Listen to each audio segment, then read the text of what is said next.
Don't call her cute, don't call her feisty. She's a rebel, she is nasty, she is brave. She isn't honey, sweetie, sugar pie, baby. And don't you ever say that she was well behaved. Don't you ever say that she was well behaved. And don't you ever say that she was well behaved. Probably in general, moving to LA will help. Probably in the long run. Do you have a date? Or no, we don't sort really. Of like somewhere I'm working in the this future. job hunt through June, basically, and I want to finish with. If I got a writing job or whatever, I'd have to do that. But otherwise, now I really love this family. I love these kids a lot. So, I want to stick it out with them. And just it feels like a good amount of time, Yeah. So don't leave me. Just come to LA. Why are you here? It's so gross out. You were walking dogs in the freezing rain on Friday. It was snow. It was like, but it wasn't even like good enough to be snow. It wasn't. It was a wintry mix, as they say. It was bad. I kept thinking about you. I was like, wow. That is a nightmare. I walked like 3 blocks with a child in a stroller, and I was like, this is a nightmare. It was bad. Also, there was one dog that I was walking. I was covering for somebody, and this dog is just like, because most of the dogs, it's like you take them out to pee, and then you come back in, and you just like play with them inside. Yeah. But this one dog will not pee. Like, she's just kind of a dick. I'm not a huge fan of her. We just don't vibe. Yeah. And she like wouldn't pee anywhere. And then I brought her back. I had to walk her twice that day. Once in the afternoon. She finally peed at the very end. I came back inside. So you just had to walk her for like a full 30 minutes? Jesus. And then I came in, and they have like a gorgeous apartment. Like, it's one of the, like, they have a key to Gramercy Park. Oh my God. Yeah. And then I used their bathroom and closed the door without thinking about it. And apparently their bathroom door locks automatically. And so the owner texted my boss, and my boss texted me saying like, hey, did you use their bathroom? She was like, it's totally fine if you did, like, because like, that's I'm allowed to. Yeah. It's like weird that the owner said like, it's fine if she did, but where it's like, yeah, I know it's fine if I did. But she was just like, I guess she was worried that like somebody was in there, like an intruder. Which like I kind of get, but also like there are so many locks to get into that building. Is there a key that they use to open the bathroom? No, she was just like, she had to call the super for the next day. And I was like, do you want me to Is like... Is there only one bathroom in the apartment? No. Oh, okay. No. But I guess that's where the laundry room is. And she was like, it's not a problem except for the laundry. And I was like, bitch, you don't do your own laundry. Like, also, you have laundry in your house. I don't feel bad for you. Yeah, just like fucking do it tomorrow. You have whatever. And then I had to come back and walk this dog again. Didn't pee the second time out. And because the door was locked? Yeah. Couldn't use the bathroom. But we like went outside for the whole time. I came back in, and I like told the lady like, yeah, she like didn't pee. And then she like seemed very angry with me. And I texted my boss like, hey, just a heads up, like this person I think was not thrilled with me.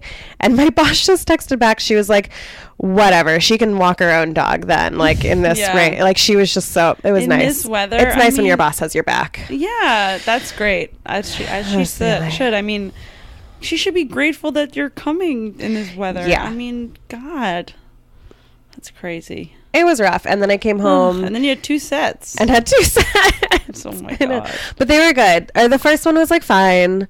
It was like very like Brooklyn-y, like nobody was really listening. Like I told my first joke as sort of like a litmus test of like, let's see how who's here. Yeah, who's listening. And like there were 4 people listening. They were very nice though. Cool.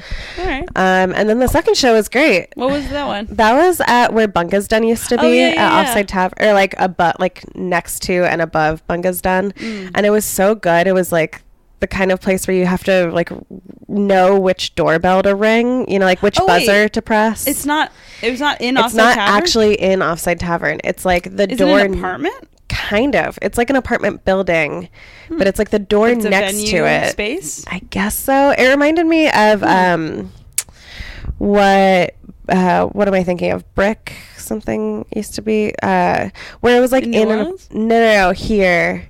Maybe you weren't here yet, but there used to be these like, it was like in a hostel basically. Oh, okay. Weird. Okay.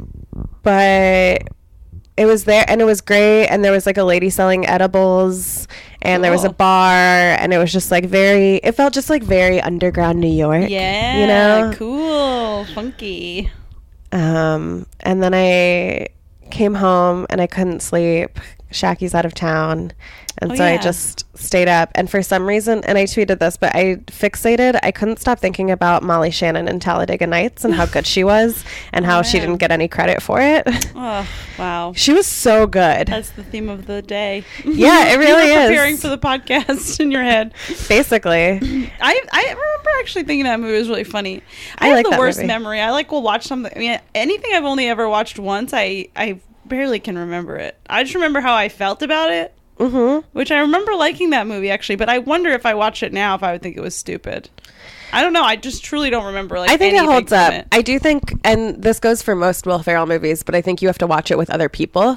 Yeah, it's like it's like so silly. Yeah. Oh, I saw Black Panther yesterday. How was it? Really good. Yeah. Yeah, it was really good. I loved it. Would you like superhero movies? Not really. I do want to see Black Panther, though. I mean, it's better than most, for sure. And it's like, it's really beautiful. It's like beautiful. Well, actually, Hillary Clinton tweeted about it yesterday, and I would say that her tweet is both hilarious and also accurate. She was like, saw Black Panther with Bill today. She was like, beautiful film, lots of action, and a great message. I just love the idea of nailed it, like, lots of action. It's a superhero movie. Lots of action is so funny to me. But it did have lots of action and a great message. So she's not wrong and it was beautiful. Those are all very accurate descriptions. I liked it. I really liked it. I kind of got into superhero movies lately because when I flew to China, you couldn't like watch anything you couldn't use your phone at all. So you only could watch what was on their little TV in front of you. And I cannot sleep on planes. So I barely slept on like the 14-hour or whatever it is flight. And I just watched like between there and back. They had all like a ton of superhero movies. And I just watched I binged superhero movies basically. I think I watched 7 or something.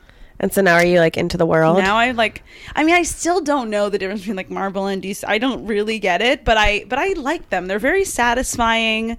You just kind of know what's going to happen. I like the which I think is Marvel, the X-Men ones. I like the X-Men ones because they all have I think Marvel is better with like messages. Like they're all very like liberal. Yeah. They're liberal propaganda, which I like appreciate. I watched Logan. Did you watch that? Yeah. Wait, am I thinking of the right thing? Yeah, that's the gritty Western one. Yeah, no, that's not what I saw. I always forget the name, but it was on FX. And it's an X-Men type movie. David, what am I thinking of? Wait, it was a movie on FX? No, it's a show. Oh, a show. It's but like every episode is a different amount of time. Do you know what I'm talking? FX. Wait, is it Legion or whatever? Yes, Legion, not Logan. Yeah. Wait, weren't you telling me Legion. To watch that? Is that good? I really like it. We started watching it It's weird. We started watching it last year, and we got 2 episodes in, and Louis can't watch a show no matter what the show is. But even I, who am very committed to shows, usually when I start them, I just couldn't.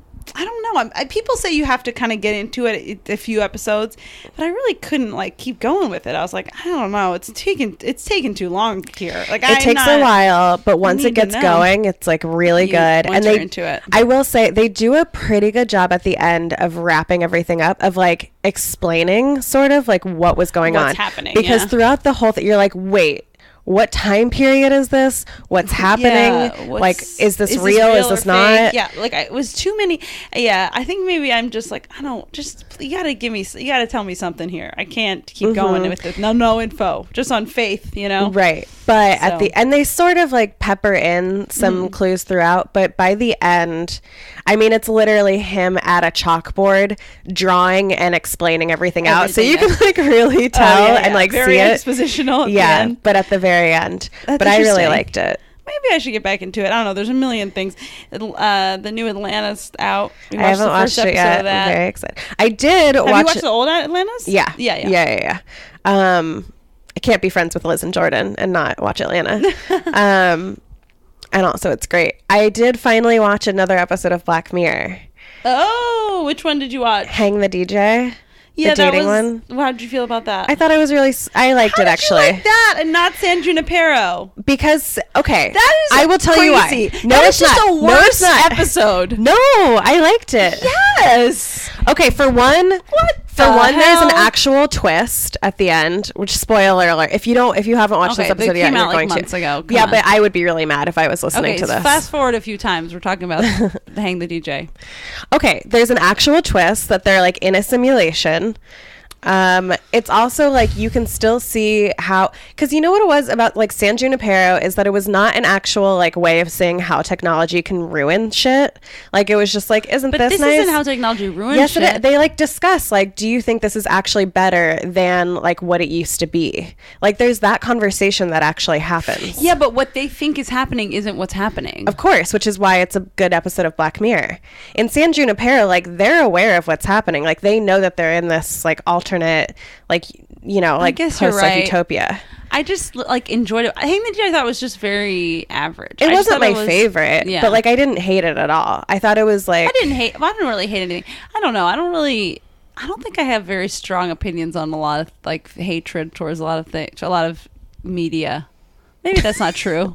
I really hated San Junipero. I know. I really loved San Junipero. So I disagree. I don't even know if I so much hate the episode as I hate how much people love it. Yeah. Well, I think that's what bothered me. I loved it.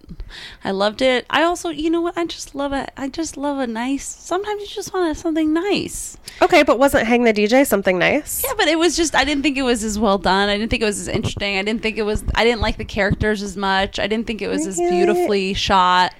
You know, it was fine to me, but it wasn't. I thought it was funny. I thought it was like very sweet. They had like very real chemistry. And also, I'm excited to see the rest of them, though. I mean, honestly, the only reason I compare it, back, but the only reason I compare it is because of it's just because they were the two like happy it's a love ones, story, the happy endings. But you know, it's like. I watched that whole, this whole second season. I watched that Hang the DJ, and I was like, yeah, it was okay. You know, I didn't really. I was like, me. In the middle. Okay, in the middle for me. I feel like San Junipero does the same thing that Stranger Things does, which is it like capitalizes on this 80s nostalgia, and I think that's why so many people felt so strongly about it. Like it's not the story itself. That's part of but that's part of the story is that it's like transporting yourself back into an era. Like that's something that I love. Like, man, if I could just, when I become like 90, if I could just get transported to like early, like, or like 2010s New Orleans and just live there in my head for the rest of my life, that'd be fucking great. Like I would love that. Like that sounds great to me. I don't know. And yeah, it is nostalgia, but that's what's part of like aging and the way technology is all about, like allowing you to be a part of nostalgia and allowing people to connect on parts of their lives that have passed already. Sure, but I think it's a ploy to use 80s nostalgia specifically. Like I think it's specifically like trying to get into the minds of like 30-year-olds. I don't. I just like didn't care. Like I watched a few episodes and I was like, okay. I watched the whole first season. I didn't watch the second season because honestly it's too scary for me. Like I watched the first season because I was like in it and I felt like I wanted to finish. And then when the second season came out, I was like dreading it. I was like, it was too scary. It gave me nightmares. I was like, I can't really watch this, to be honest. But if people say the second season isn't as scary, maybe one day I'll watch it. I don't know. I didn't hear anyone like raving about the second. People weren't like, the second season. Like, people were freaking out about it. And I do think the first season was very good. It just was too scary for me. So, no one's really been like, you have to watch the second season. So I kind of haven't done it. Yeah. But I don't know. Last night, while I babysat last night and in between doing my research for this podcast, because I like to wait until the last minute. Oh, I did this morning. I did the rest of it this morning. But I watched the show on Amazon called, I think it's called like Good Girls Revolt. Oh. And that's a real like nostalgia back to the 60s kind of thing. Oh, really? But I think like they just don't hammer it Anna's. It's not like a great show, but it held my attention enough. And it was like, it's about these women who work as researchers for a newspaper, and like they're not allowed to be reporters. Like the newspaper won't let them, and so they join up with the ACLU to sue. Oh wait, is this one that they canceled after the first season and people were really upset? My mom really loved that, and she was really sad that they canceled it. Yeah, I watched a couple of episodes last night, and I was like, oh, I could get into this. This is one that you look forward to the heartbreak that there's only one season. But maybe that's why it's easier for me to watch it, is knowing that it's not a commitment. I've been in this Vanderpump Rules spiral. What is that? Oh God, you would hate it. I think you don't really like reality TV, right? Only if there's a competition. Yes, you would hate it. It is so one of the Real Housewives of Beverly Hills, Lisa Vanderpump, is a restaurant owner in Los Angeles. She owns now 3 bar restaurants. And one of them is called SUR, stands for Sexy Unique Restaurant, which is just so funny. But she has 3 of them? She has SUR, Pump, and Villa Blanca. And there's been all kinds of like people who White Town? Yeah. Everything's white, but apparently it's like kind of dirty now because it's like existed for 10 years, and it's like, but it's so funny. Like people have done like there's this one write-up on Jezebel of a woman, like a reporter, I guess, or whatever you call people who write for Jezebel. Who was a fan. Molly. Sorry. I don't write for them, but I did write a thing for them. You know what I mean, though. Like, is it a reporter if you go eat at SUR? I don't know, but whatever. A writer went, and she's a fan of the show, and she went to all 3 of Lisa Vanderpump's restaurants and like said the food was like really bad and the bathrooms are really bad. So it's like this comical thing. Anyway, so after a few years of her being on The Housewives, she pitched a show to Bravo, which was like the young hot like actors / models who work at SUR are like literally the worst people that have ever existed and hate and like create crazy television. So it's just like a reality show about these, like, in the beginning they were like mid to late 20s. Now like most of them are in their 30s. It's the same people throughout. Yeah, like they add and subtract here and there, right? But it's about this core group of people and they're just like they're just pathological liars and like so mean to each other. Like it's just so funny. Like there's this one guy who his name's James Kennedy, and he's British and he's very skinny, and he is a DJ, and he's him. He's literally he calls himself the white Kanye West, which is so false. He just has the craziest ego, and has like a crazy temper. He's nuts. And there was this thing that happened in this current season, which I haven't actually watched yet, but I heard about, where he there's this like clip of him being like, you ate her pasta. It's not about the pasta. And because apparently like someone ate someone else's pasta, but then apparently pasta is a code word on Vanderpump Rules for cocaine. And so on the show, it's this like clip that's gone viral I'll show it to you after, of him being like, even if you don't know what it is, it's just really funny to hear him be like, it's not about the pasta. And he's like, it's really mad. It's so funny. Anyway. Okay, this is hard to explain, funny. But I just love it, and they're so trash, and they're so funny and weird. I appreciate that. I think I don't like watching people be mean. Oh yeah, they're rough. And so what I love about competition shows is like usually that person is gone at some point, and I'm not somebody who's like villains. Yes, and I'm not somebody who's like, oh, but it's too bad that they're gone, because the conflict was like, I'm so glad when they're gone, and I just want to see them like bond. Have you been watching Drag Race? No, I can't. Wait, do you cable login? Yes, VH1 app. Oh, I gotta get the VH1 app. That. Okay. That'd be fun to do. Okay. There's a big, exciting episode this I know. week, so Liz, the other day, was just like, she was like, you gotta watch. You can't watch the old ones. We talked about this, though. You can't watch she was just like, you have to watch. She was like, you have to come over and watch Drag Race. It's important for your mental health. It is. No, it is. I'm excited. And also, that was funny because Louis always says he doesn't like reality TV. And then I was playing Drag Race the other night, and like while he was like getting ready or something, and then he just was like standing watching it. And I was like, I thought you didn't want to watch this. And he was like, I don't.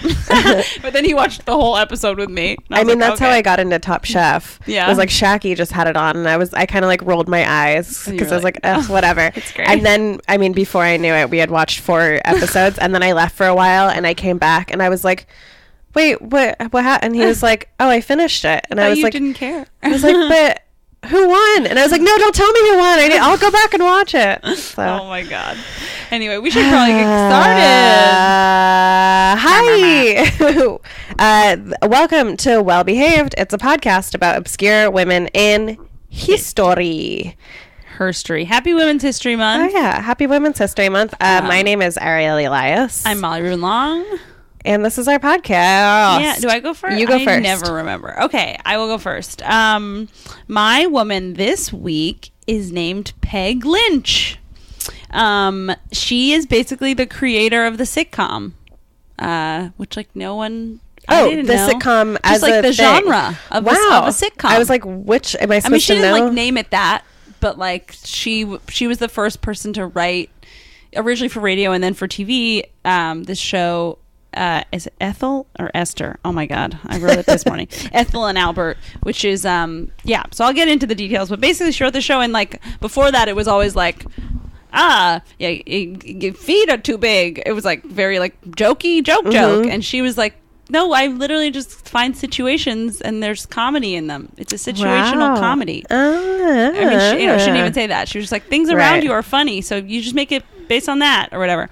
Anyway, so Peg Lynch was born November 25th. Keep thinking you're going to say Peg Leg. I'm so sorry. Peg Leg Lynch. No, Peg Lynch was born November 25th, 1916 in Lincoln, Nebraska. She was an only child, and when she was 2 years old, her dad died of a flu epidemic. Very sad. So she was raised mostly by a single mom. Her mom was an orthopedic nurse at the Mayo Clinic in Rochester, Minnesota.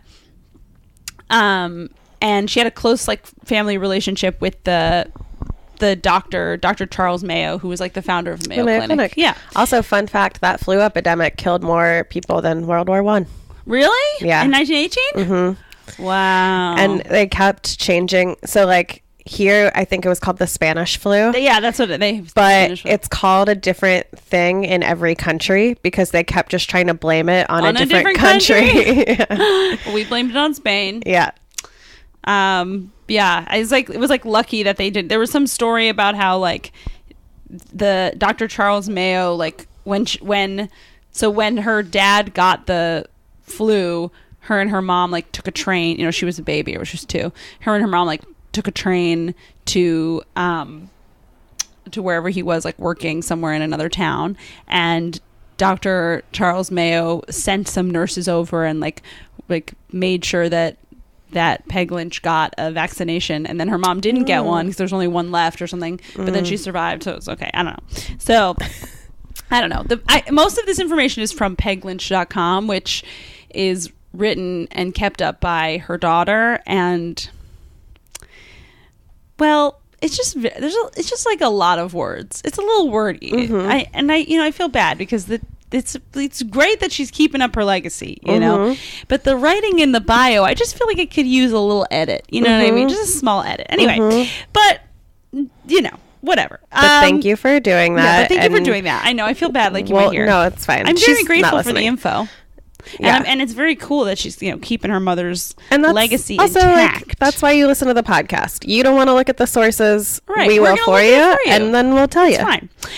Anyway, so they moved. So her and her mom moved in with her mom's parents, like with her grandparents. I smell a sitcom. Yeah, I know. Yeah, I know. I'm surprised. She probably did use stuff from then, but I don't know. And her mother's siblings, so like her aunts and stuff, in Casson, Minnesota, which was just like 15 miles from where the Mayo Clinic was, where her mom was a nurse. She was a ferocious reader. She like went through all the books in their small town library. She skipped a grade. In one interview, she said she read War and Peace at the age of 10. So there you go. She was just like a true she was like a literary kind of genius. Yeah, it seems like it's just like kind of a genius in the reading and writing world, because you'll see later. But at the age of 10, her aunts had like left the house. They had aged out, and she was basically the sole, sometimes the sole caregiver to her grandpa. In 1927, her grandpa passes away. The bank repossesses the house, and they move into an apartment in Rochester, which is where the Mayo Clinic is, a rented apartment. And her first like venture into radio is at the age of 14. One of her classmates is very rich, and this classmate's rich dad just decided to buy a radio station, which I guess at the time, oh god, just a whole station. Well, apparently that's what happened. So apparently, like it was like in the early years of radio, rich men would just around the country would be like, "I'm gonna buy one of these." Like that was just how it worked. Like. So yeah, I guess you couldn't buy like a Ferrari yet, you know? Exactly. So what else? This is what that's your midlife like crisis. Midlife crisis was a radio, which is like a business, much smarter investment than a Ferrari, really. And so she's like, "Hey, can I work for your dad's radio station?" And the girl was like, "Yeah, just ask my dad." So she goes to him. She's like, "Can I work for you?" And he was like, "All right, I don't know." And he was like, and then she was like, "You should have sponsors." Like, I don't know how she knew about. Maybe because she read so much, she knew. I don't know. Yeah. She was like, "You should have sponsors." He was like, "What do you mean sponsors?" And she was like, "Just go to places and get them to sell." And he was like, "I'm whatever." So she just went to a shoe store. And she knew that the guy was friends with the owner or whatever. So she went to the shoe store and she's like, "Hey, do you want to advertise on the radio?" And then she wrote a slogan for them. The slogan was, "Don't spend your life 2 feet away from happiness." And they loved the slogan. That's pretty good. And they're like, "Great, first sponsor." And then she went to some like food store and they were like, couldn't come up with a slogan. So they were like, "Wait, you work at the Mayo Clinic sometimes, right?" And she was like, "Yeah, like I do sometimes." Put mayo on everything. Close. Basically, she was like, this is kind of fucked up, actually. So I guess even though it was such a small town, Rochester, there was sometimes celebrities that would come through because of the Mayo Clinic. Right. And so she would like, while celebrities were staying at the Mayo Clinic, she would like interview them for the radio. I mean, hey, there's nobody better to interview than somebody who can't leave. Who's about to be dead. And so that was, and so they were like, "Okay, the food stores, we'll just sponsor those interviews you do at the clinic." And apparently like Dr. Charles Mayo was like, "Try not to bring up their illness." And she was like, "No, I'm not. I'm going to say, they'll say whatever they want." So she just like asked like, them about they have anything. A fever, so now's the perfect time. Yeah. They're going to say everything. She interviewed Lou Gehrig. Cool. And then in this book, I know. Cool. Well, but in this book, Poking a Dead Frog by Mike Sachs. Have you heard of that book? No, but that's such a funny title for somebody from the Mayo Clinic. Oh, no, that's not what this is about. Okay. No, it's a comedy book. That's a book about comedy writers. It's actually cool. I brought it with me. It's a book that just interviews with Louis has been trying to get me to read this forever. I just read the one interview, but it just interviews with like all these different comedy writers, and one of them is with her. So anyway, but in that book she says that that like the interviewer Mike Sachs is like, "Oh, so you might have had like one of the last interviews with Lou Gehrig." And she was like, "Yeah, I guess so." She was like 15 or whatever. Yeah. She was like, "Yeah, I never really thought of it that way." I think also there's like when somebody's coming out of anesthesia, best time to interview them. Right. So honest. I remember my dad had surgery on his like maybe not really consenting to like answering questions. No, I know. Who cares? I mean, this was like, what year is this? Like 1920 something? 1914? Yeah, there's no consent then. You can do whatever you want. No. Yeah, 1930. Yeah, 1930 or something. No laws. But my dad's like very like, he's not forthcoming with his emotions ever. Meanwhile, my dad sent me a text message at 1:30 a.m. on Friday night that just said, "I love you, Molly." He drunk texted me, "I love you." That's really sweet. So my dad is very forthcoming with his emotions. Mine is not. But when he had surgery and like, you know, my brother and I both flew in and like we were there for it or whatever. And when he came out of surgery, he was so nice and like emotional. And I don't know if you're listening, Dad. Sorry if you don't want me to tell you this, but it was very sweet. And he like, he was just like introducing us to the nurses who were like taking care. And he was like, "This is my wonderful son, Adam, and look at my wife, isn't she so?" And then he was like, "And this is my beautiful daughter, Ariel." And he was like, they're so wonderful. And my brother and I were like, he does care, like, which of course we knew, but it's nice to hear. And it was just like so sweet because that's when you really get somebody at their truest. Yeah, right. It would have been really funny if he was like, "Ugh, these people again." Well, when I got my wisdom teeth out and had like local anesthetic or whatever and came out of it, I just cried because apparently that's what's in me that I can't ever let go. Yeah, I didn't do anesthesia when I got my wisdom teeth out because I was too scared of of like needles. I just did like local anesthesia like in my teeth, and then laughing gas. Ooh. Laughing gas was great, and I listened, and I was like so scared of. It was the only really surgery I've ever had, and I'm a huge little bitch when it comes to medical stuff. So I was like, can I listen to my iPod? And the dentist was like, yes. And so I listened to my iPod, and as the laughing gas was kicking in, Fergalicious by Fergie was playing. I remember, and then. Throughout the whole surgery, I just kept pressing the repeat button. Because I was like, this is a great song. And so I just listened to Fergalicious like 20 times on repeat while I got my wisdom teeth out. So and it was great. I was like, so laughing at us is a brilliant thing. Anyway, okay, so she interviews these celebrities. She works at the Mayo Clinic like during high school, like as a receptionist, and then also like for 6 months afterwards. And basically she was like, working at a hospital as a writer is a horrible thing, because you just, everything that comes across your desk, you believe that you have it, and you like invent in your brain how you have it.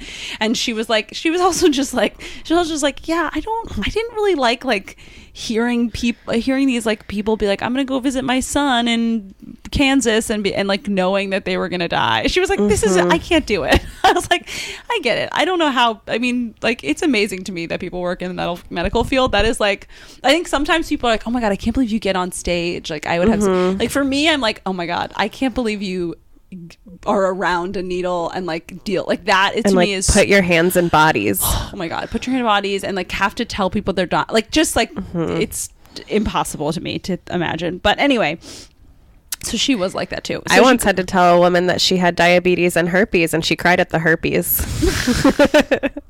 I used to be a translator at a clinic. Yeah, they're both pretty much for life. They are both for life, but I was like, what? They're both treatable. And like, one of them, I was just like, hey, you should be more upset about the diabetes. I'm not saying you shouldn't be upset about herpes. Like, I get it. But like, I don't know. Yeah. No, it's a lot. It's like when I'm not going to tell this story.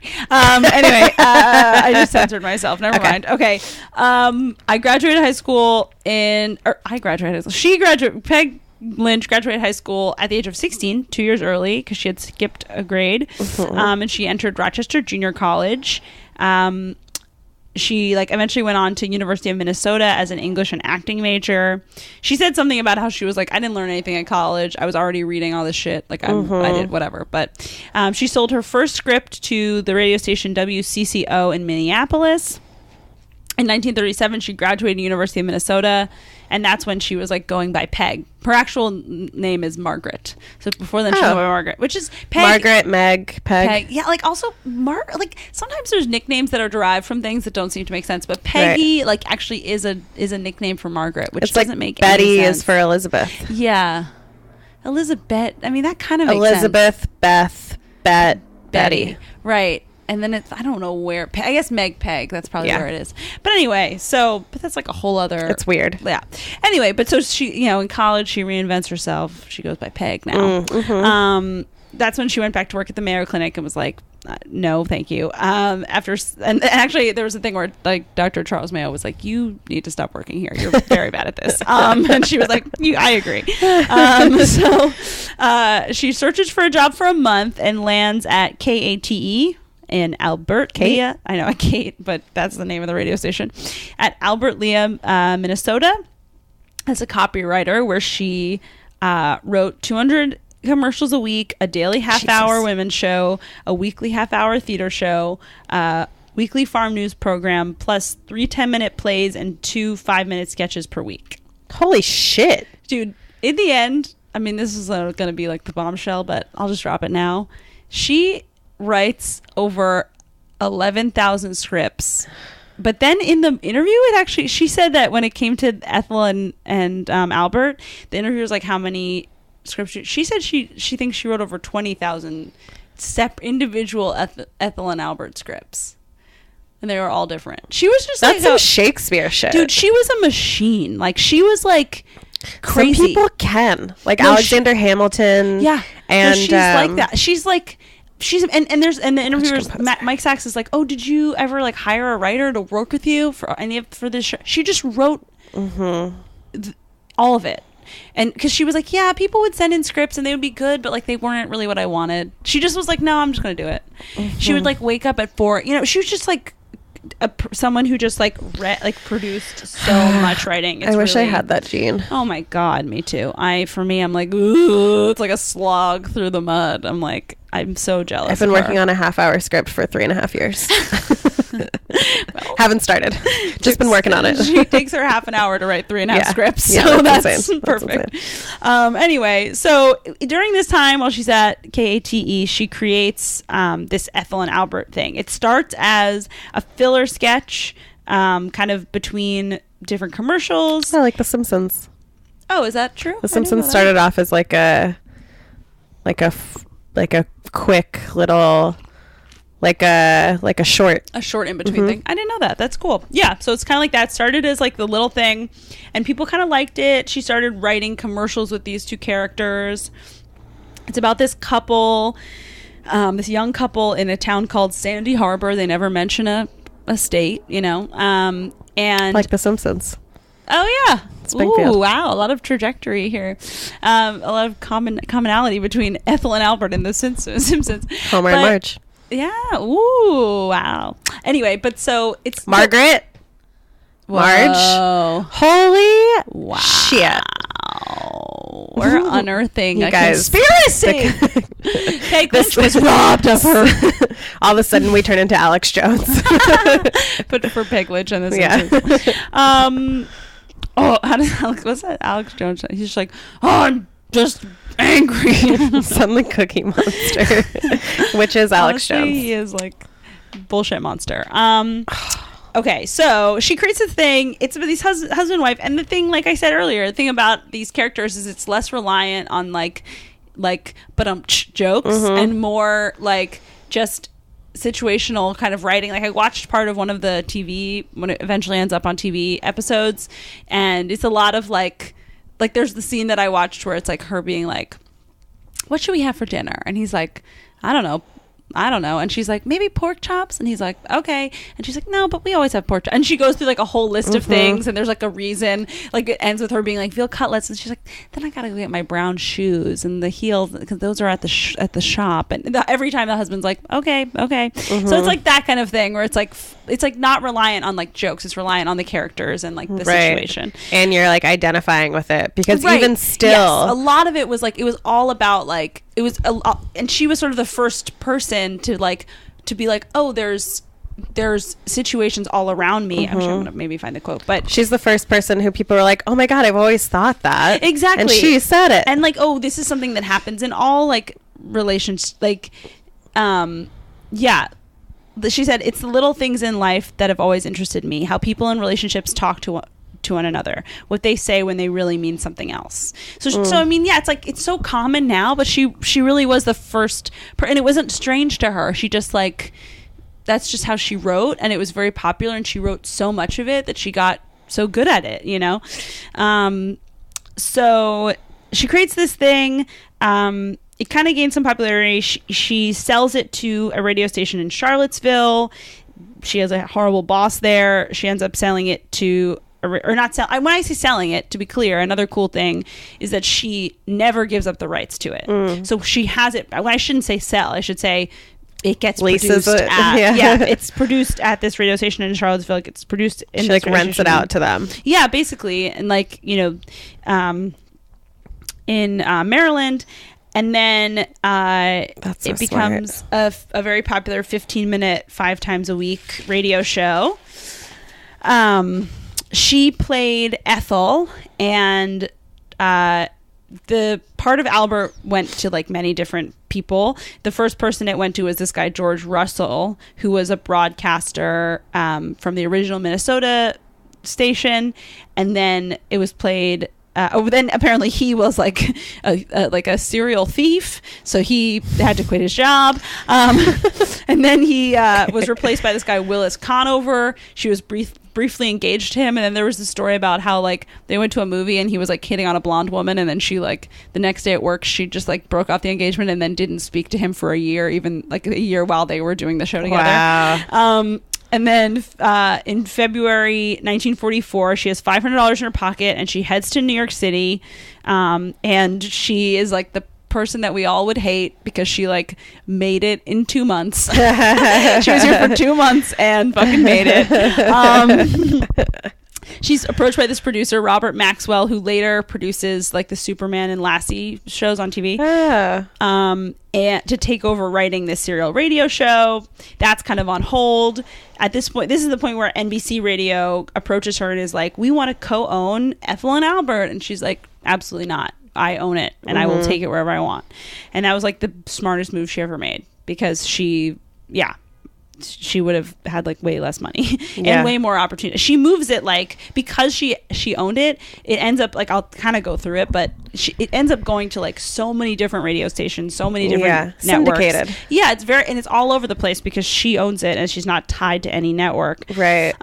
So they produce it on the Blue Network, which is later ABC Radio. She keeps all the rights. It's on 5 days a week, 15 minutes slots. They auditioned a lot of different. When she got to New York, she auditioned. She was like, I don't know if I want to play it. They auditioned all these people, and then this is the quote that she said about it. She said, like in New York, quote, I didn't want to play Ethel. I was scared, the big city and all that. But when we started auditioning other people, I became frantic. They all had such beautiful, lush voices, and I knew I simply couldn't write for somebody like that. So eventually she just ends up playing Ethel on the it's also, in New York. You know what? That's like when I first moved here and was like so intimidated by all the amazing comedians and went to a few open mics and I was like, oh, I'm fine. No, literally. Yeah. I got this. Sometimes it's like the idea of people is so much scarier than the actual people. The actual thing. Yeah, for sure. So she continues to play it. She gets some other guy to play Albert, whatever. Eventually this guy, he quits and is replaced by Alan Bunce, who is her co-star for 20 years till his death in 1965. So that was they the really main, yeah. And his name was Alan instead of Albert, but close. Anyway, so it premiered on the radio on ABC April 17th, 1944. That was like its premiere kind of like to a huge audience, not these like local little stations. And it was an overnight success. It's not funny. It's an overnight success, but it's been on for like 20 years or whatever. Actually, you know what? That's so true. It really is. It's like, it's not overnight. She's been writing fucking hundreds of scripts for it for years. Yeah. She's very successful. She gets this apartment in Gramercy, and like her daughter writes about how people come out of the woodwork. Like her second cousin, once removed, is like, I want to take a trip to New York or whatever. So it's kind of funny. But anyway, so they're doing radio shows of this on ABC until 1949. In 1950, they move it to TV, live TV, which is pretty crazy. 2 times a week, 10-minute segments on this thing called the Kate Smith Hour. And then in April of 1953, it's given its own half hour. In 1955, they move it to CBS. And Margaret Hamilton, who was the Wicked Witch of the West in The Wizard of Oz, she joins the show as Albert's aunt. So then it's just a cast of 3. It never really expands past that, but that's pretty cool. In fall of 1955, it goes back to ABC. Then, as I said, it keeps going back and forth because she's never tied to a network. She just goes where it'll be. She does talk about how she just didn't really love TV as much as radio, but not because of like creatively. Basically, in the interview with Mike Sachs, he asks her like, a lot of people had trouble transitioning from radio to TV, be it actors or writers or whatever, and she was like, that wasn't hard for me. Because he was like, you were successful at doing that. Like, how did you do that? And she was just like, for me, it wasn't that hard because I always envisioned what was happening. So it was never like, even though it was an audio show, I was always had in my head what was happening. So it, when it had to be visual, that wasn't scary to me.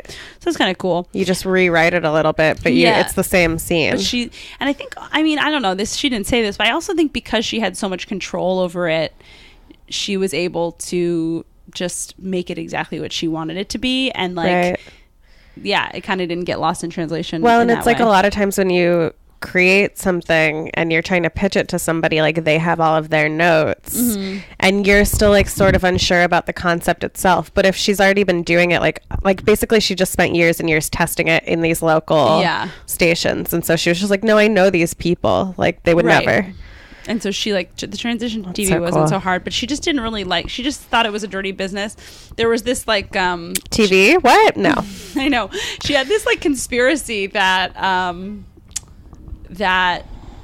like, so her show was on CBS to replace a show that was off for the summer, but that was there was a lot of money invested into this other show that it was replacing for the summer, and apparently her show was doing better than the other show, and so she had this like theory that the sponsor of the other show was like trying to sabotage her show by like having people walk on during the show, like, and like mess things up. And she said that she ran into like an advertising executive for that company and that he like kind of admitted it. I don't know. It was like, she's like a 96-year-old woman talking to Mike Sachs, and you can kind of tell even from the written interview that Mike Sachs is like, what? Okay. But I don't know. I'm into it. Could happen. Also, this is really crazy. She said that at one point, John Kennedy, when he was a senator, asked her out to dinner, and she said, no, I have to write a script. And then he came back later that day and was like, let's go to dinner. And she's like, no, I have work to do. And he was like so mad that someone rejected him. Yeah. So that's pretty funny. Yeah, she had work to do. On August 12, 1948, she married Odd Kunt Roning, who's a Norwegian pulp and paper engineer. Okay. Also her third cousin. Well, third, I mean, for whatever time this was. 48. Yeah, that's not bad. Right around this time, Albert Einstein married his first cousin. Okay, perfect. So they have a daughter, June 18th, 1951, and they bring the show back to radio in 1957. They call it The Couple Next Door because the radio station wanted them to change the name, and she refused to do that. So they just never mention names in that version of it. They call it The Couple Next Door, and they never call each other by names. That was on there till 1960. Then it was, I mean, this is all, it goes back and forth. It's revived in 63 to 64 on NBC Radio, and then again on NPR in 73. Oh, NPR's getting in the mix. Yeah, at the very tail end there. She played the character in many ads, like over the years, many of which she wrote herself. She wrote and starred in The Little Things in Life for Radio Playhouse. And her archives are kept at the University of Oregon. In the daughter's website that she created, she was like, "Why Oregon? Well, because they wanted it and were cool about it." And University of Minnesota never returned our calls, so I guess they can have a different TV Legends archives at there. She was like very sassy. Yeah, it's like something that happened to my grandpa. I can probably talk about that. I won't say what school it is, but my grandpa is like a art books collector, which is like book arts. So it's like books that are art, right? And not just like book of art, like books that are pieces of art because they're like creatively used or whatever. And it's really he has this collection. It's amazing. It's like his passion.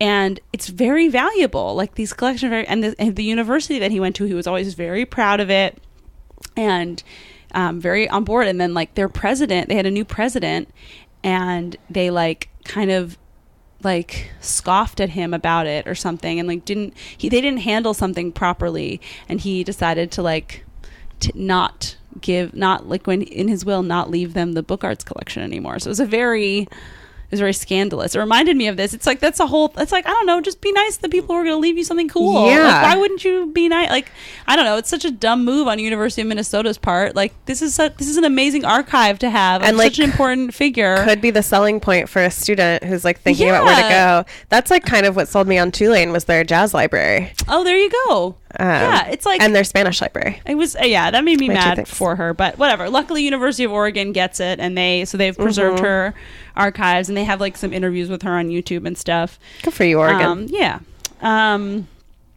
So she was asked along the way to like write for many other TV shows, but she mostly declined because she didn't want to move to LA, which I think is crazy. Well, must be.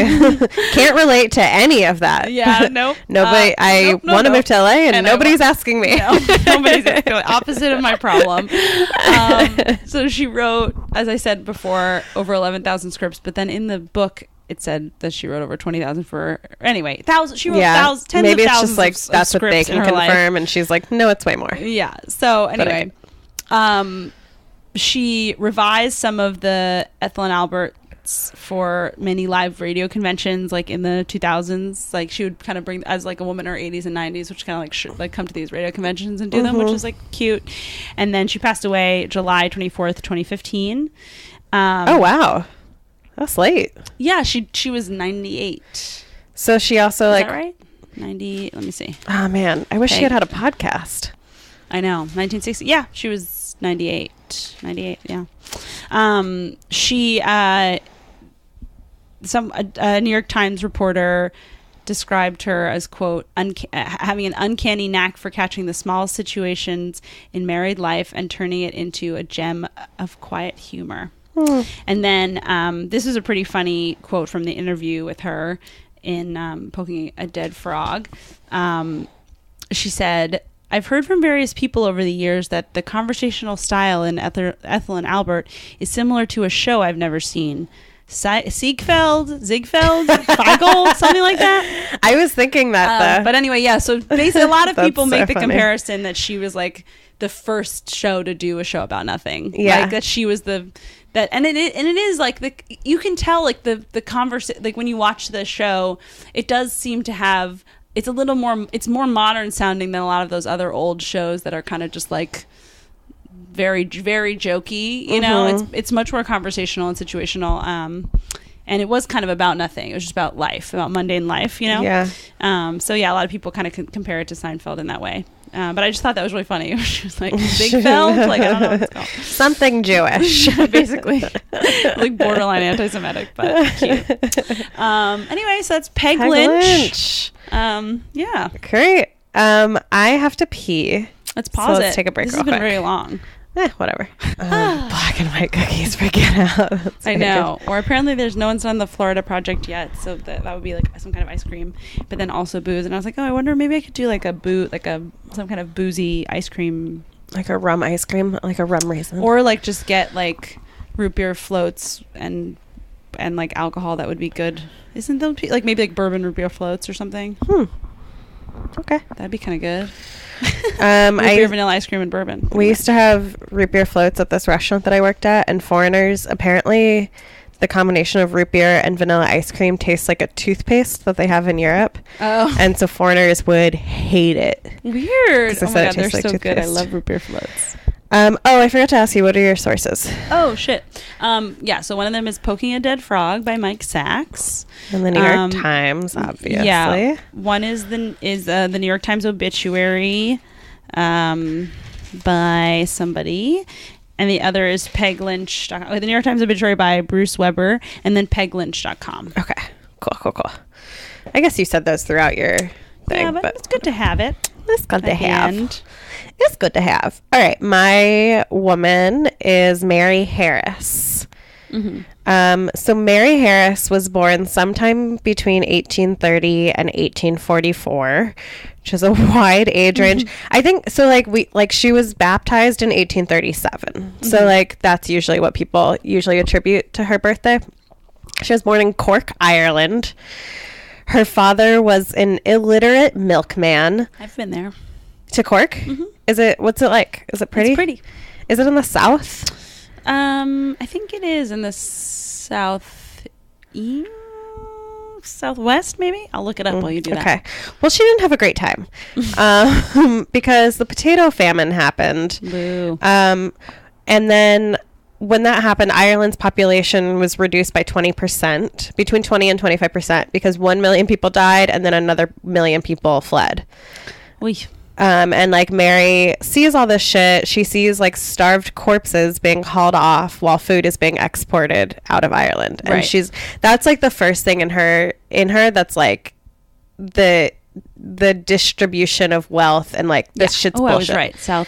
Southwest basically, but like kind of forks off there. Yeah, there it is. It's like almost a coastal town. They have like because it's on some. I know there's like boats and stuff. Yeah, it's on like this little like river. Okay. Yeah. Cool.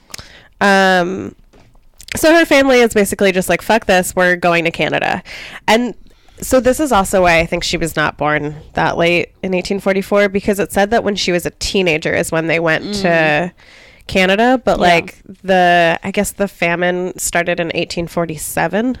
So like she, then she would have been like 4 or 5 when they would have left. So I think she was a little bit older. Okay, so they go to Canada, they go to Toronto. Mary starts going to school for free, which is like crazy. Yeah. And in Canada, they actually had a thing like a stipend. So for every semester you completed, you got $1. So, what a crazy time.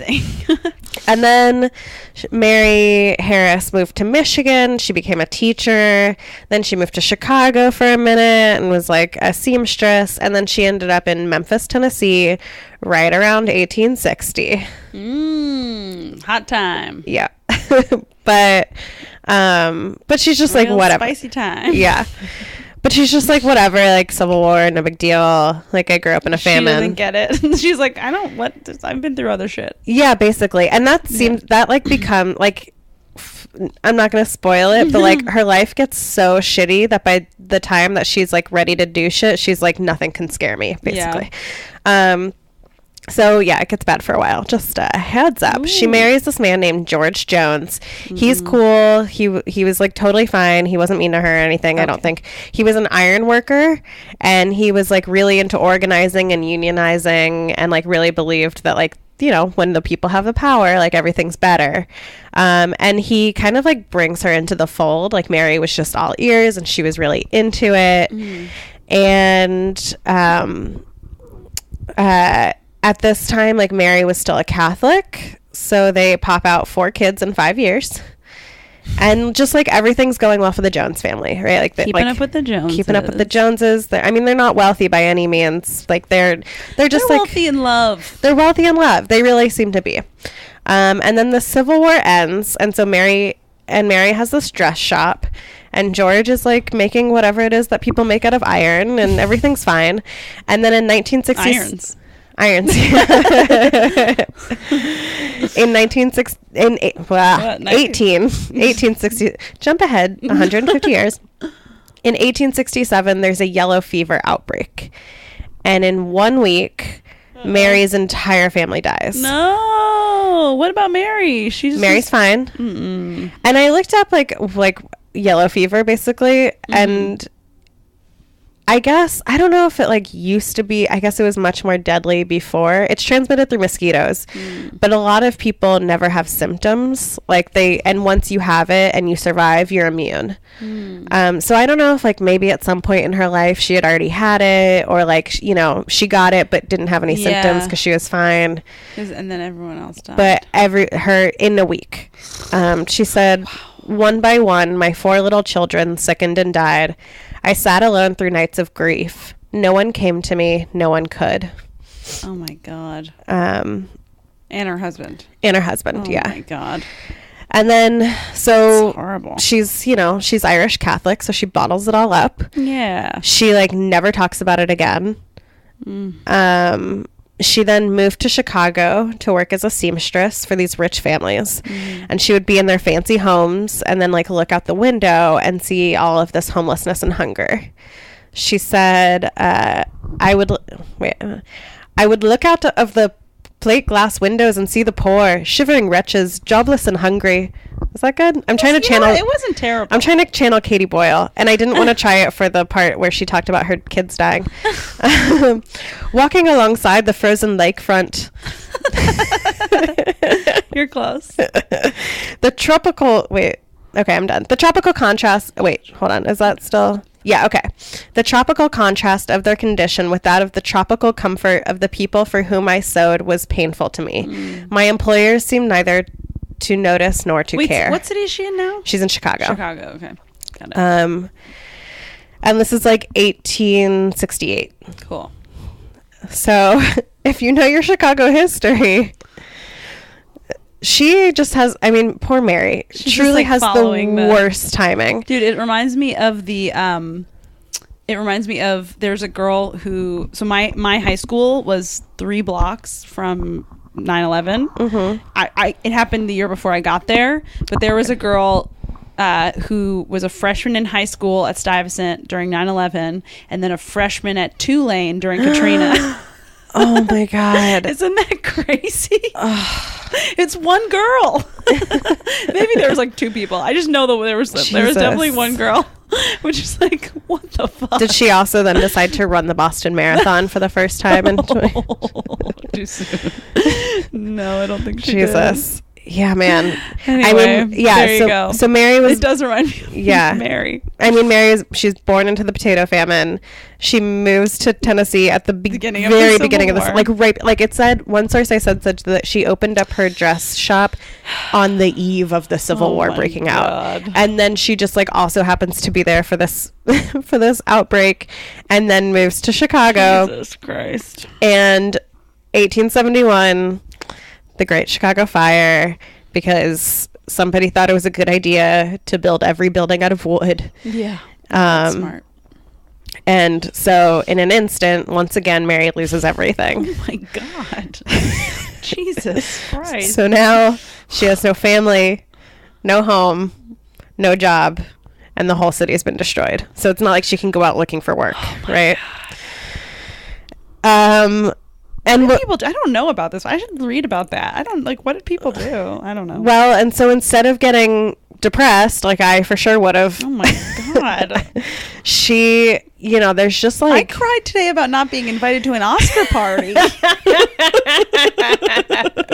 Literally cried. Like I was crying. So like, what the hell? Yeah, I was like in snow for a day. No, that's pretty miserable. Mine's but like it's not it's not like this, I guess. I mean, oh my God. But Mary just like has this fucking fire inside of her belly. Wow. And so she decides to just like dedicate her life to something that matters. So she becomes a crisis actor. No, just kidding. Because that's what they're saying, those kids in Florida. Okay. They stuck that one in there. It was a very believable tone. I was like, okay. I was like, oh, wait a minute. I'm a good actress. Hire me. No, I'm fine. You heard my Irish accent. Yeah. So honestly, good acting is determined by your accents. Can you do one? A little bit. I feel like you could. Don't know. You got it in your family. I feel like embarrassed that it's not like perfect, because I do have so much Irish family. I mean, okay. Yeah. The thing that always gets me into it is potato. Potato. Hey, your man over there. I don't know. What you want me to say? That's great. It's very melodic. It is. Have you ever been to Ireland? No. But I talk to Katie Boyle every chance I get. Oh my God. Ireland's so beautiful. I miss it so much. I haven't been in so long. Anyway. Okay. So back to the Mary. Yeah. Sorry. So Mary. The 30th Mary we've done. I know. I was Everyone is named Mary. Everybody was Mary. So boring. And she like starts helping rebuild Chicago.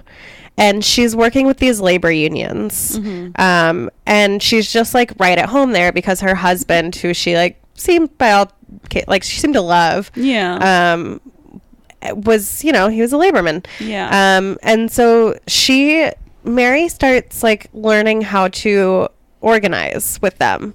Cool. And she learns how to strike and how to organize picket lines. And then she started working with the United Mine Workers Union. And then, because she has no home, Mary just starts traveling around the country from town to town, going wherever there was a fight for labor rights. And she's like, this is what I'm going to do. And wow. So she said later, I wrote it down somewhere. Hang on. Let me see if I can find it. Basically, like, somebody asked her, like, what's your address? And she said, wherever there's a struggle. Ooh.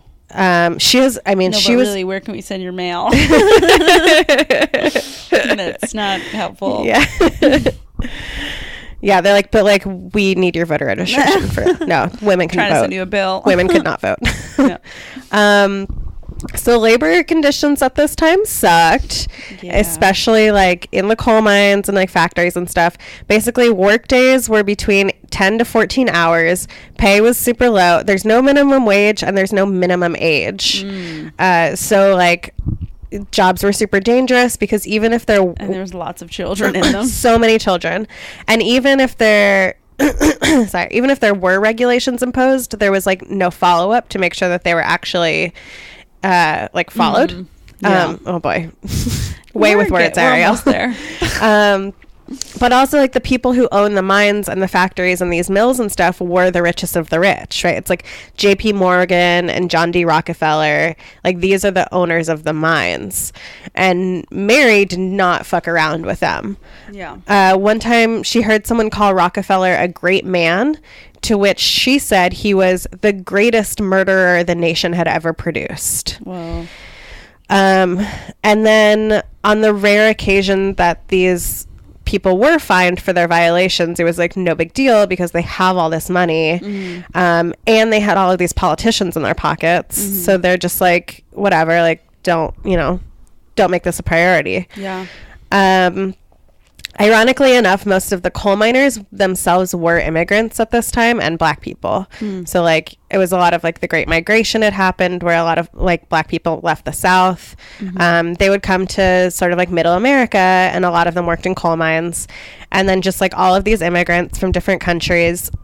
And so what the coal mine would do is they would lower the wages so that the only way that a family could survive was to send their kids into the mines as well, and like that was the only way that they could live. And then not only would these like rich ass motherfuckers own the whole coal mine, they would own the whole town. So like they would own the houses that the coal mine, that these like miners and their families lived in, and they would also own all the stores. Jesus.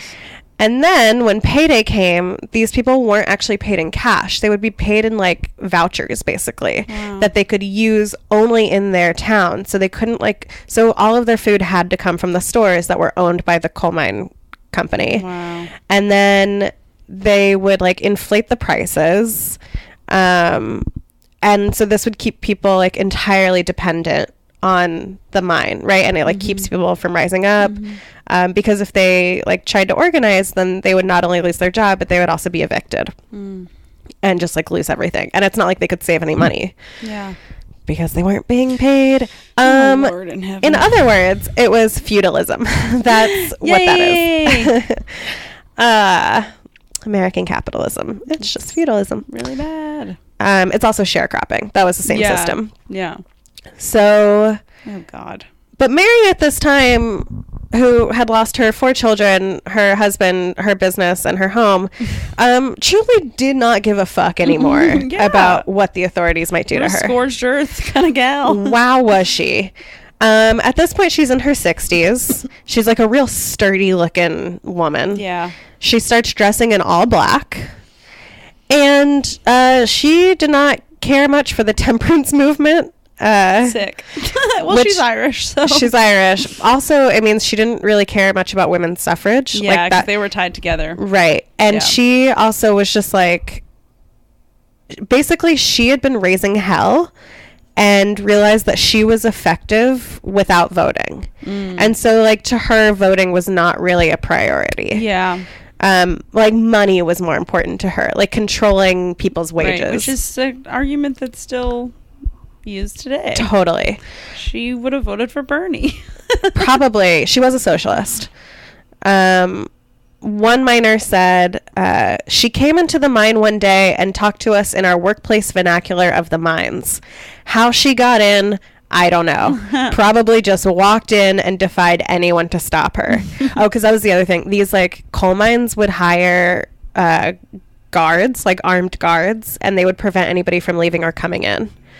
Wow. Yeah, it's bananas. Jesus. Mary would drink with the miners. She was called a friend among those who lacked friends, and she put herself like at the forefront of the fight, and she was arrested constantly, which made the laborers love her because she's just like putting her money where his mouth is. Totally. She's just like, look, like if I'm not scared, you shouldn't be scared. One miner said he was just like, talking about Mary. That's Jesus Christ come down on earth again and playing he's an old woman. So like they saw her as just like the savior of people. Oh, cool. She referred to the laborers as my boys, and they in turn began calling her mother. Oh. Mother Jones. Wow. Snuck that in there. Wow. Sneaky. Sneaky. So she would also rally the wives and children together so that not only would the men refuse to go in the mines when they were striking, but the women would stop working at the town shops that like the coal mine owned. And then Mother Jones decided to go to a comedy show and write about how it was not PC. Which like Mother Jones like herself would have been totally down with non-PC shit. Yeah, no, I know. I'm just thinking of like the website. Yeah. Although they don't do that, I guess, as much. Yeah, not as much. I think like I feel like there was like a weird time in 2012 when like Jezebel and Mother Jones and all these feminist publications were doing shit like that. And then in the last couple of years, I mean maybe it's just since Trump, but they were like, oh, we have like bigger fish to fry here for the most part. And I feel like they kind of like got their act together. So like these women and children would then like start creating networks amongst each other, and it would like help with morale, and also they would help guard themselves in their homes. Because these like armed men, these armed guards would also like impose curfews, and like I didn't realize this, but like killed a lot of people. There were uprisings, and there were like all these battles between the coal miners and the guards. Jesus. So Mother Jones told the coal miners and like other labor people to arm yourselves, return home and kill every goddamn mine guard on the creeks. Whoa. Real quick, but like the NRA loves Mother Jones. The workers and their families would get thrown out of their homes for organizing, and so the union would then, because like not her whole thing, but like a big part of the union was like they knew how to organize, right? Like they knew how to like organize a strike. And so they would lease land where they could set up these tent cities so that when workers were evicted from their homes, they had a place to go. And then they would strategically set up these tent cities like in the opening of the mine town to make it harder for strike breakers to come in and work. So they were like very smart about this. About their evil. About what? About their evil. No. This was the coal miners themselves. The coal miners. Yeah. They would set up towns so I see. Right. And then Mother Jones would give these rallying speeches where she played on the idea of masculinity. Like she would really like poke and prod them. So she one speech she said, you have allowed a few men to boss you, to starve you, to abuse your women and children, to deny you education, to make peons of you, lower and less free than the Negroes before the Civil War. What is the matter with you? Are you afraid? Do you fear your pitiful little bosses? I can't believe it.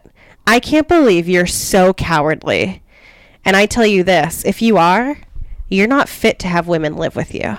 Wow. So she just basically just like drop. Yeah, she's like, if you're gonna let these guys boss you around, you don't deserve to fuck. Yeah. And it worked.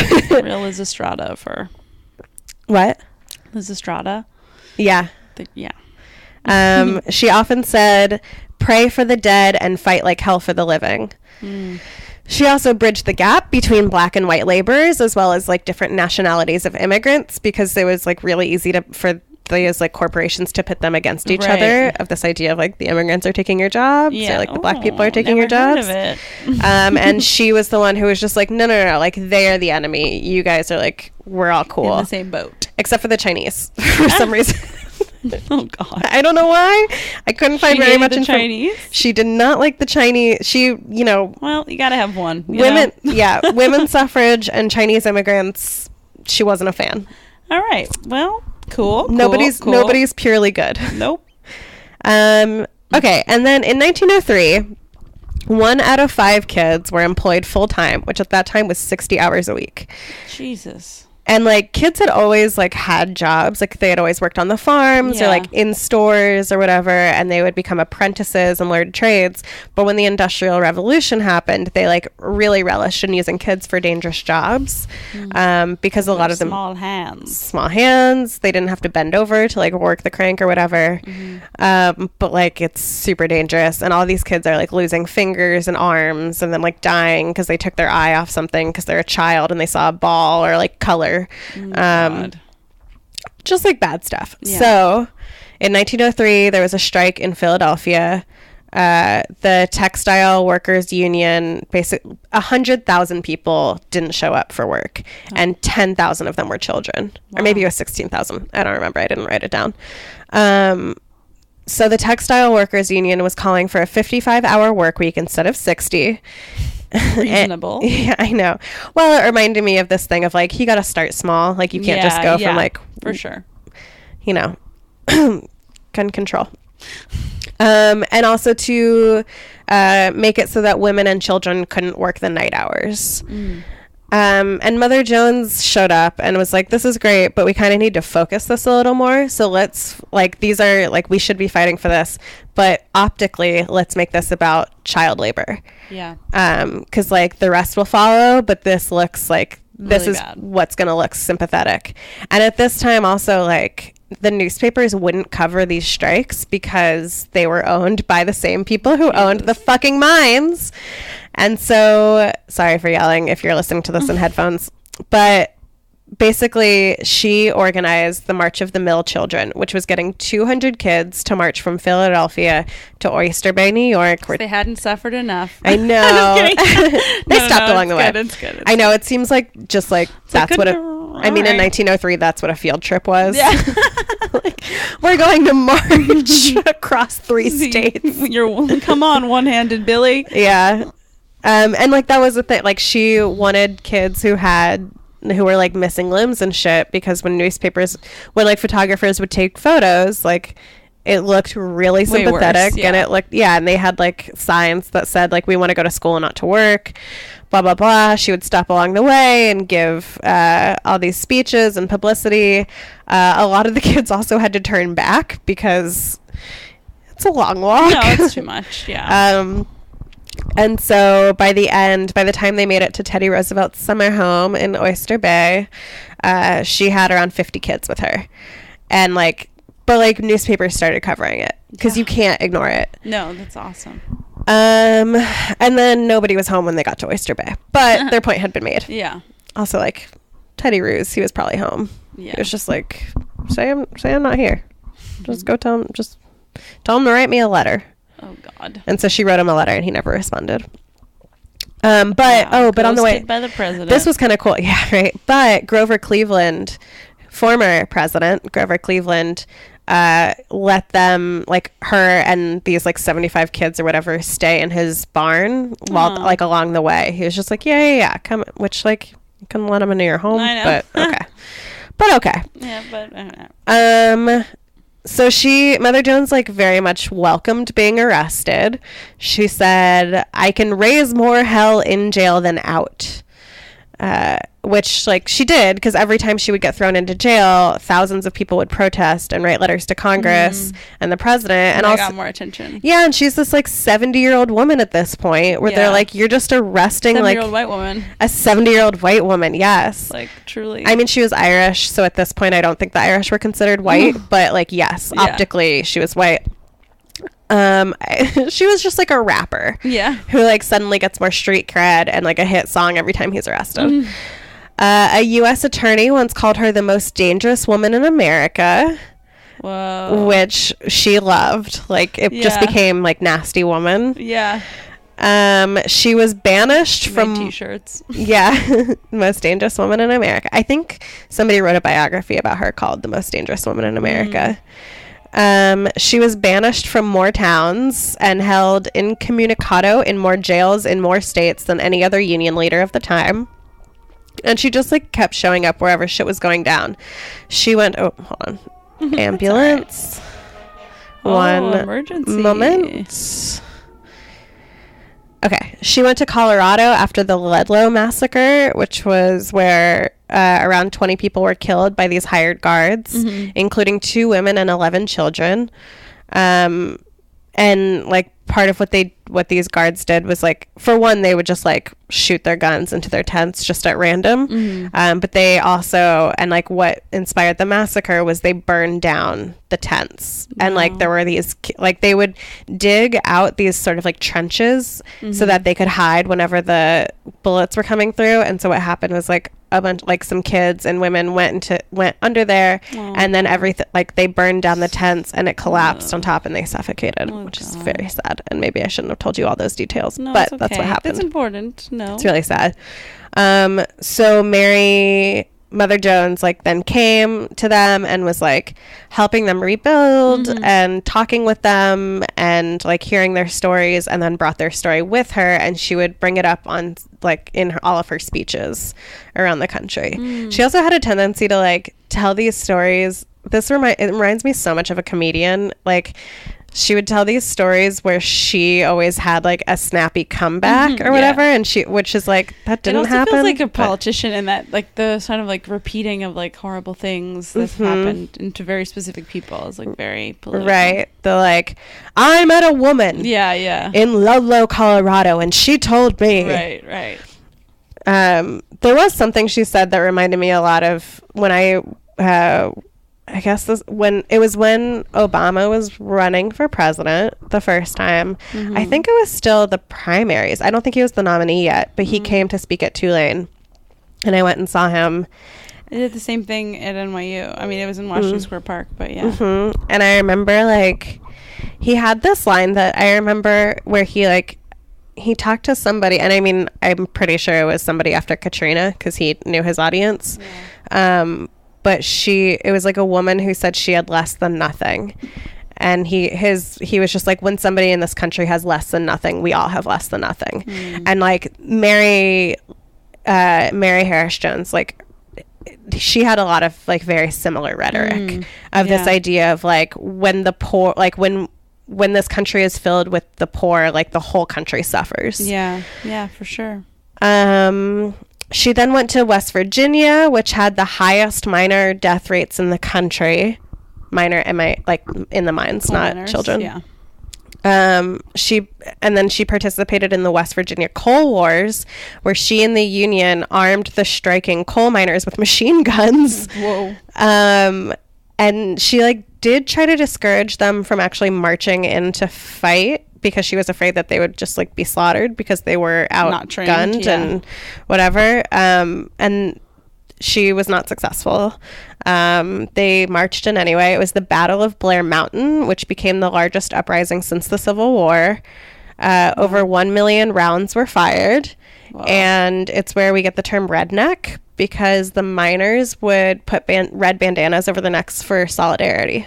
I thought that was just because white people got sunburned on their necks. So that's like the original use in the late 1800s, when white people started doing more farm work. Yeah.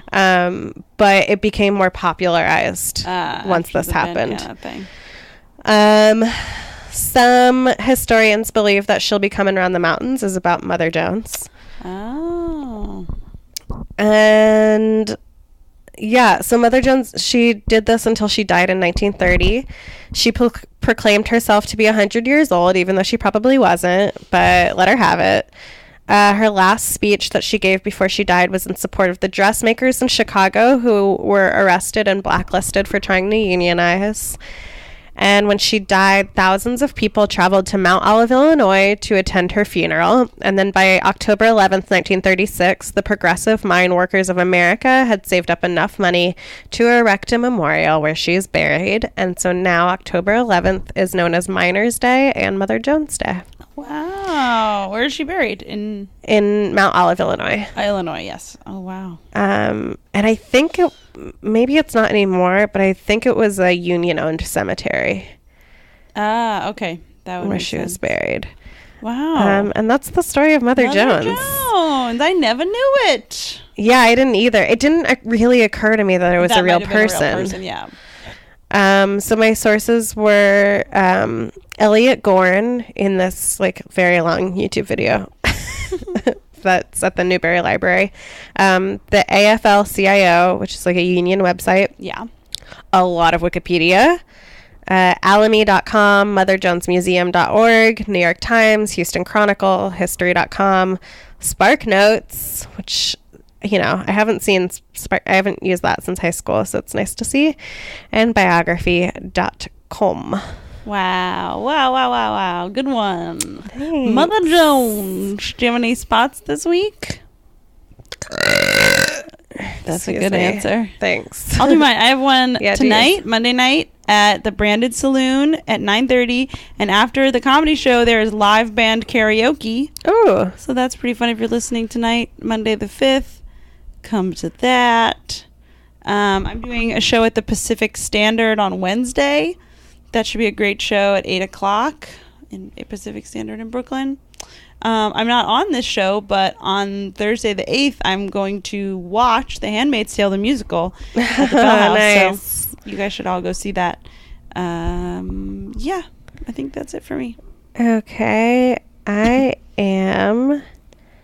Oh, I don't know where this show is. I'm doing this show for Women's History Day. But I just realized I have no clue where it is. But it's for convicts. That's the name of the group that is hosting it. At Freehold. It's at Freehold. Okay, there we go. Which I still don't know where that is. But that's on Thursday. You can Google it. That's on Thursday at 7:30. March 8th. On March 10th, I'll be in Atlantic City at 7 o'clock at some casino, I assume. Boy, I really should really put information in my calendar. March 13th on Tuesday at 8 o'clock, I'll be at Littlefield. So will Molly. And then March 16th at 8 o'clock. Yeah, that's the Emily Winters. Oh, yeah. One-liner thing. March 16th at 8 o'clock, I'll be at Pet Shop in Jersey City. And then the 17th is All Female Reboot. All Female Reboot, which is our sketch show where we